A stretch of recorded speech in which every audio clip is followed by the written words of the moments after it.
El esqueleto axial va a estar conformado por el cráneo, la columna vertebral, las costillas y el esternón. También se va a desarrollar a partir de aquí el mesodermo de la placa paraxial y lateral, que va a ser la pared parietal, y de la cresta neural.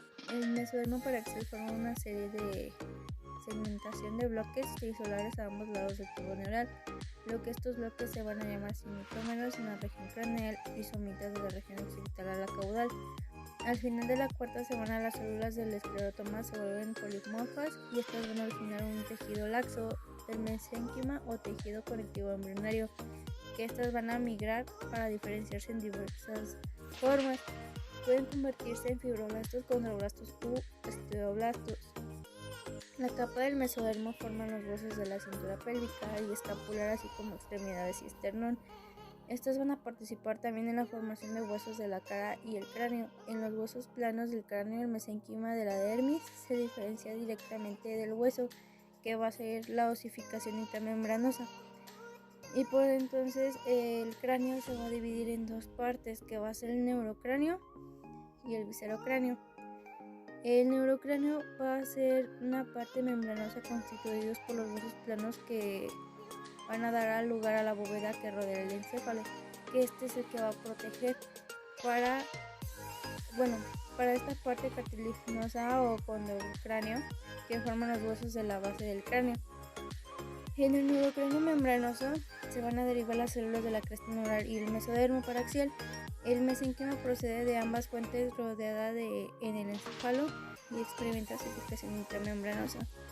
En los huesos planos, que se caracterizan por la presencia de espículas óseas en forma de aguja, los huesos membranosos se agrandan por oposición de nuevas capas en la superficie externa y por la reabsorción osteoclástica simultánea en la parte interna. En el cráneo del recién nacido, los huesos planos del cráneo van a estar separados por estrechas costuras de tejido conectivo. Estas van a ser llamadas suturas. Las suturas proceden de dos fuentes. La primera, de las células de la cresta neural, que va a ser la sutura sagital, el mesodermo paraxial, que va a ser la sutura coronal. Las fontanelas son cuando se encuentran más de dos huesos y las suturas se ensanchan, por así decirlo. Las más evidentes es la fontanela anterior, la cual se va a situar en el punto de encuentro de los huesos parietales. Algunas suturas y fontanelas continúan siendo membranosas durante un tiempo después del nacimiento. En el neurocráneo cartilaginoso o condrocráneo van a haber varios cartílagos individuales que van a derivar de las células de la cresta neural. Los cartílagos que se hallan delante del límite rostral de la ontocorda, que determinan el nivel de la hipófisis en el centro de la silla turca.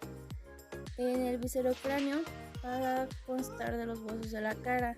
Se forma principalmente a partir de los dos primeros arcos faringeos, que en el primer arco faríngeo se va a originar una parte dorsal, la apófisis maxilar, que esta se va a extender hacia adelante debajo de la región del ojo y se produce el maxilar, el hueso cigomático y parte del hueso temporal. En la parte ventral, la apófisis mandibular contiene el cartílago de Meckel, que en el mesenquima alrededor de este se va a condensar y se va a convertir en hueso mediante la osificación para dar origen a la mandíbula. El cartílago de Meckel desaparece según el ligamento esfenomandibular. Las vértebras y la columna vertebral se van a originar en las partes del esclerotoma de las somitas que provienen del mesodermo paraxial. Aquí es cuando una vértebra consta de un arco vertebral, el agujero, cuerpo, apófisis transversa y la apófisis espinosa. En la parte del esclerotoma de las somitas pasa por un proceso llamado de resegmentación. Es aquí donde las vértebras se van a formar por una combinación de la mitad caudal de una somita y con la otra mitad craneal de su vecino.